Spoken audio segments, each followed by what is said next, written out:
আপনি আল্লাহর থেকে অনেক দূরে সরে গিয়েছেন, অসংখ্যবার আল্লাহর অবাধ্যতা করেছেন। আপনি তো ভালো মানুষ নন। আপনাকে উদ্দেশ্য করে আল্লাহ কি বলেন? কুল ইয়া ইবাদিয়াল্লাযী আসরাফু আলা আনফুসিহিম, বলো হে আমার বান্দারা, তোমরা যারা নিজেদের প্রতি অবিচার করেছ, লা তাকনাতু মির রাহমাতিল্লাহ, আল্লাহর রহমতের ব্যাপারে নিরাশ হয়ো না। ইন্নাল্লাহা ইয়াগফিরুয যুনুবা জামিআ, নিশ্চিতভাবেই আল্লাহ সমস্ত গুনাহ মাফ করে দেন। ইন্নাহু হুয়াল গফুরুর রহিম, তিনিই তো অত্যন্ত ক্ষমাশীল ও পরম দয়ালু। সবচেয়ে বড় যেই ভুলটা আমরা করতে পারি তা হলো দোয়ার ব্যাপারে নিরাশ হওয়া।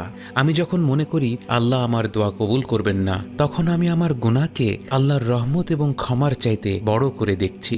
বরং একজন প্রকৃত মুমিন ব্যক্তি এটা উপলব্ধি করবে যে হ্যাঁ, তার গুনাহগুলো পরিমাণে অনেক, কিন্তু আল্লাহর রহমত এবং মাগফিরাত তার চাইতেও আরো বহু গুণে বড়।